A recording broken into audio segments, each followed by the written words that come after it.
За сайн байцгаана уу? Өнөөдрийн маань бичлэгэнд хүүхдүүдээс хол хагаа аав ээжүүд бас маш завгүй байдаг аав ээжүүд маань анхаарлаа хандуулаарай.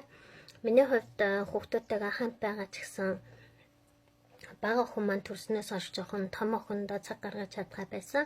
Өмнө нь болохоор том охиндоо бүх цаг заваа зарцуулаад хамтдаа юм хийдэг байсан бол одоо бага хүүхд маань гарснаас хойш маш завгүй болоод өмнөх шигээ ингээд цаг зарцуулж чадхаа болсон байгаа. Өнөөдөр болохоор намаа ашиглаад охинтоо өөрийнхөө дуу хоолойгоор захиа бичиж гэж бодлоо. Тэгээд эхнээсээ бичиж авч байгаа энэ санаа маань өрт маань таалагдаад аав ээжээсээ хол хүүхэд нь байгаа хүмүүс аав ээж нь манай номыг аваад номдоо дуу оролтын хүүхдтэй хэлхийг хүссэн зүйлээ хэлээд бичээд ингээд явуулж болох юм байна шүү гэж бодоод энэ бичлэгийг хийлээ. За би одоо охиндоо зориулаад бичлэг хийж үзүүлье. Бичлэгээ яаж эхлэх вэ, хийх вэ гэвэл эхлээд ногоон товчон дээр дарна. Улаан гэрэл анивчаад эхлэхээр бичлэгээ хийж эхлэх байгаа.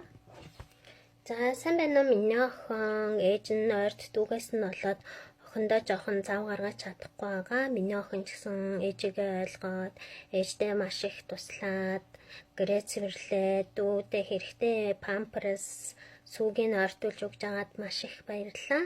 Ээж нь дүүг нь жоохон том болохоор охиндоо өмнөх шигээ цаг зав гаргадаг болно. За тэгээд ээж нь өнөөдөр охиндоо Дурантай Альберт гэдэг номыг уншиж өгье. Миний охин номныхаа нүүр зургийг хардаа. Нүүр зурган дээр нь юу байна вэ? Вандад хідэн самар, Альбертад хідэн самар байгаа юм бол самар юм болоо энэ талах юм болоо юу гэж бодож байна миний охин? Альберт Ванда босох цаг боллоо гэж ээж нь хэллээ. Ванда нүдээч нэж чадсангүй.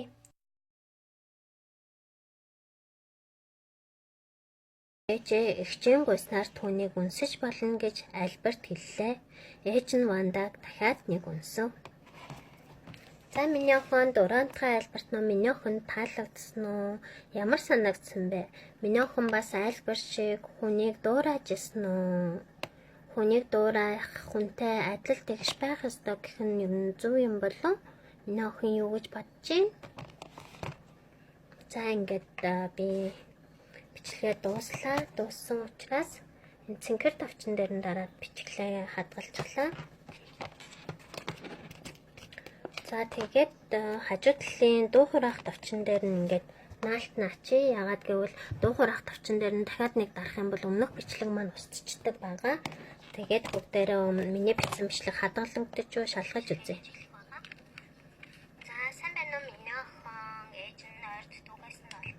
За түрүүний маань бичлэг хадгалагдсан байна. Та үнэхээр завгүй эсвэл хүүхдээсээ хол байдаг бол хүүхдээ хэлхийг хүссэн зүйлээ номдоо ингэж бичээд дуугийг хадгалаад ингээд явуулчих болно. Таны хүүхэд таныг санах юм уу?